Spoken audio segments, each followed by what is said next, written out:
Hey guys, this is सपना। आज की ये स्टोरी मुझे काफ़ी इंटरेस्टिंग लगी, तो मैंने सोचा क्यों ना इसे आप लोगों के साथ भी शेयर की जाए। और आज मैं आपके लिए एक ऐसी लव स्टोरी मूवी एक्सप्लेन करने जा रही हूँ कि अगर आपके पीछे क्यूट सी भूतनी पड़ जाए या फिर क्यूट सा भूत, तो आपको कैसी फीलिंग आएगी। ये मूवी उसी के ऊपर है। तो चलिए देर ना करते हुए शुरू करते हैं। इस मूवी का नाम है don't worry I am a ghost. अब मूवी की शुरुआत में हम देखते हैं कि दो मियाँ बीवी कार में झगड़ा करते हुए जा रहे होते हैं। तभी अचानक से एक लड़के का एक्सीडेंट हो जाता है। फिर वह दोनों उसे हॉस्पिटल ले जाते हैं और उस लड़के की पूरी याददाश्त जा चुकी है। उसे कुछ भी अपने बारे में याद नहीं रहता। फिर वह अपने बारे में पता लगाने के लिए पुलिस स्टेशन जाता है। अब अपने फिंगरप्रिंट्स देखकर वह अपने बारे में पता करने के लिए मैडम को कहता है। मैडम कहती है, बैठ जाओ कुछ देर, मैं बताती हूँ। तब इसकी बाजू वाली सीट पर एक क्यूट सी लड़की बैठी होती है और उसे देखकर कह रही होती है कि तुम्हारा नाम ली मूंगी है और तुम 32 साल के हो। तभी वह मैडम आवाज देने लग जाती हैं, ली मूंगी ली मूंगी। फिर यह लड़की उस लड़के को कहती है कि वह मैडम तुम्हें पुकार रही हैं, तुम ही ली मूंगी हो। फिर ली मैडम के पास जाता है और कहता है कि इस लड़की को कैसे पता कि मेरा नाम ली मूंगी है। ली मूंगी उसकी तरफ इशारा करके दिखाता है, लेकिन वहां पर कोई लड़की नहीं रहती और वह कांच से झांक रही होती है। तभी हमें पता चलता है कि यह लड़की एक भूत है और इसका नाम कीम है। अब ली मूंगी अपने घर पहुंच जाता है और वहां अजनबी जैसा पूरे घर को देख रहा होता है और सोचता है कि क्या मैं यहीं रहता था।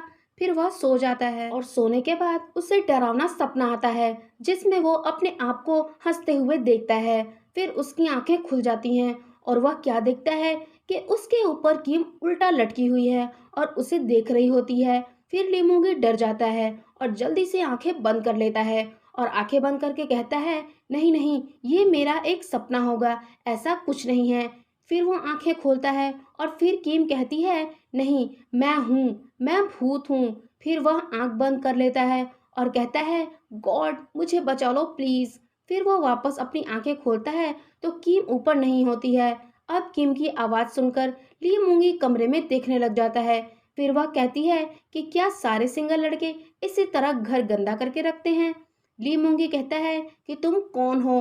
फिर कीम जादू से उसके पास आ जाती है और कहती है कि याद करने की कोशिश करो, क्या इससे पहले तुमने मुझे कभी नहीं देखा। अब ली मूंगी को याद आ जाता है कि हाँ, मैंने तो इसे पुलिस स्टेशन में देखा था। फिर झट से कमरे के बाहर जाता है और दरवाजा बंद कर लेता है। फिर पीछे से आवाज आती है कीम की। वह कहती है कि तुम कहाँ जा रहे हो। पीछे मुड़कर देखता है तो कीम बाहर ही होती है और वो बैठी होती है। अब लीमूंगी डर के मारे वहां से भागने लग जाता है और वह जहाँ भी जाता है कीम उसे दिखाई दे रही होती है। फिर वो डॉक्टर के पास जाता है और डॉक्टर को समझा ही नहीं पा रहा होता है कि उसे क्या दिखाई दे रहा है।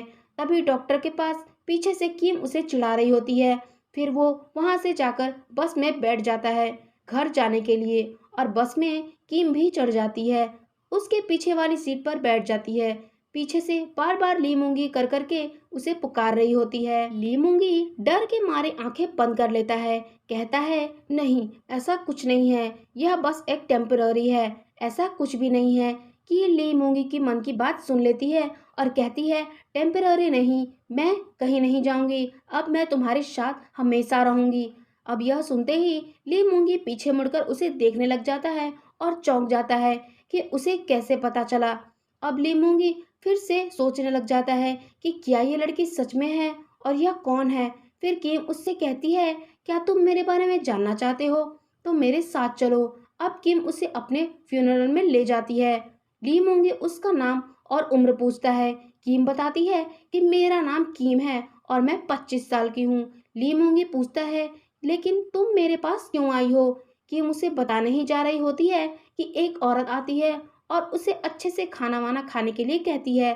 तभी वहां पर दो औरतें भी खाना खा रही होती हैं और वह आपस में बातें कर रही होती हैं, जिनमें से एक औरत पूछती है कि किम का मर्डर कैसे हुआ। फिर दूसरी बताती है कि उस पर चाकुओं का वार हुआ है। यह सुनकर ली मूंगी घबरा जाता है और वहां से बाहर आने के बाद वह किम से पूछता है, तुम मेरे पास क्यों आई हो। कहीं तुम यह तो नहीं चाहती कि मैं तुम्हारे खूनी को ढूंढूं और तुम्हें इंसाफ दिलाऊं। फिर किम कहती है कि हाँ, अगर तुम करोगे तो सही रहेगा। ली मूंगी गुस्सा हो जाता है और कहता है, ऐसा क्यों? जो तुम कहोगी वो सब क्यों मानूं? मैं तुम्हारी बात क्यों मानूं? तब किम कहती है कि अगर तुम मेरी बात नहीं मानोगे तो मैं जिंदगी भर तुम्हारे साथ रहूंगी और तुम्हारा पीछा कभी नहीं छोड़ूंगी। अब नेक्स्ट सीन में ली मूंगी अपने मोबाइल को रिपेयर करने के लिए मोबाइल शॉप पर जाता है और उसे वहां पता चलता है कि उसके मोबाइल की मेमोरी स्टोर नहीं की जा सकती। तभी किम उसका मजाक उड़ाते हुए कहती है कि तुम्हारी तरह तुम्हारे मोबाइल की भी मेमोरी लॉस हो गई है। फिर ली मूंगी अपने मोबाइल को ऑन करता है। तभी उसके बॉस का उसको फोन आता है और उसका बॉस उसे बहुत चिल्ला रहा होता है। अब ली मूंगी अपने बॉस के पास जाता है और उसका बॉस बहुत चिल्लाता है कि तुमने अपना मोबाइल स्विच ऑफ क्यों करके रखा था। तो गाइस यहीं पर हमें पता चलता है कि ली मूंगी एक डिलीवरी सर्विस में डिलीवरी बॉय का काम करता है। इसका बॉस डिलीवरी के लिए उसे भेज देता है। ली मूंगी बाइक पर बैठ जाता है और डिलीवरी करने के लिए जाता है और पीछे किम भी बैठी उसकी ड्राइविंग का मजा ले रही होती है और वो उसे वहां पर ले जाती है जहां पर वो खाना खाया करता था।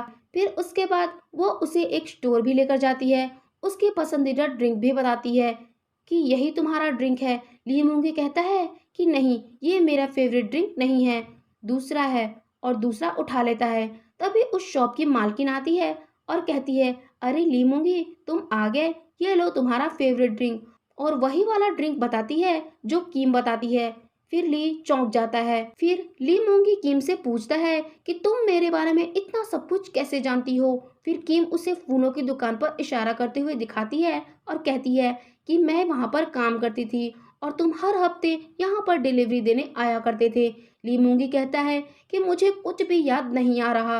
अब किम गुस्सा हो जाती है। फिर ली मूंगी कहता है कि मुझे याद नहीं आ रहा तो इसमें मेरी क्या गलती है। फिर किम कहती है कि तुम्हें याद कैसे नहीं आ रहा। अब यह दोनों बाइक चालू में ही बातें करते करते जा ही रहे होते हैं कि अचानक एक चौराहे पर रुक जाते हैं। तभी ली मूंगी को अचानक से वह जगह याद आ जाती है कि यहीं पर इसका एक्सीडेंट हुआ था। ली मूंगी को दिखने लग जाता है कि वह एक बिल्डिंग से निकलकर भागते भागते रोड पर पहुंचा था। उसी बिल्डिंग के पास पहुंच जाता है और वहां जाकर देखता है कि बहुत सारे पुलिस हैं। फिर ली मूंगी कैसे भी करके पुलिस से बचकर उस बिल्डिंग में चले जाता है और हम देखते हैं कि कोई एक लड़का छुप कर देख रहा होता है। अब ली मूंगी एक घर के बाहर पहुंच जाता है और वहां पर पुलिस लाइन लगी हुई है। फिर कीम भी वहां पर पहुंच जाती है और कहती है कि यही मेरा घर है। अब ली मूंगी दरवाजा खोलता है और वह देखता है कि किम की बॉडी की आउटलाइन बनी हुई है। अब ली मूंगी को और भी चीजें याद आने लग जाती हैं कि यहीं पर किम का मर्डर हुआ था और किम वहीं पर पड़ी हुई थी और दरवाजे पर से ली मूंगी देखकर भाग गया था। तभी उसका एक्सीडेंट हुआ था। अब ली मूंगी किम से बताता है कि उस रात मैं तुम्हारे घर पर आया हुआ था। फिर किम उसे बताती है कि उस रात मेरा बर्थडे था। अब यह सुनकर ली मूंगी को और भी बुरा लगता है और वह उससे पूछता है कि तुम मुझसे क्या चाहती हो और मैं तुम्हारे घर पर उस रात क्यों आया था। अब कीम उसे बताती है कि उस रात मेरा मर्डर हुआ था और तुमने मर्डर होते हुए देखा था, तुम गवाह हो। ली मूंगी टेंशन में बैठ जाता है और कीम से कहता है कि तुम्हें और भी कुछ याद हो तो मुझे बता दो। लेकिन कीम कहती है कि मुझे कुछ भी याद नहीं, मुझे बस तुम दिख रहे थे जब मैं मर रही थी। ली मूंगी और भी चीजें याद करने की कोशिश करता है और तब उसे याद आता है कि उस रात को वो अकेले वहां पर नहीं था। वहां पर एक और आदमी था जो कीम को पीछे से पकड़ कर रखा था और चाकू गले पर लगा कर रखा था। शायद उसी ने ही कीम को मारा होगा। तभी वहां पर पुलिस आ जाती है और उससे पूछती है कि तुम यहाँ पर क्यों बैठे हो। फिर वह पुलिस को सब कुछ बता देता है जो कीम को बताया था। फिर पुलिस उससे पूछती है कि तुम उसका हुलिया बता सकते हो जिस आदमी को तुमने देखा था। फिर ली कहता है कि अभी मुझे कुछ भी नहीं याद है।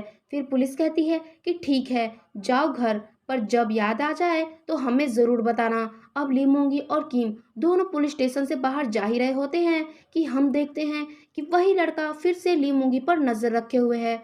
अब हमें यहीं पर पता चलता है कि यह लड़का कोई और नहीं, ली मूंगी के साथ ही काम करने वाला लड़का है।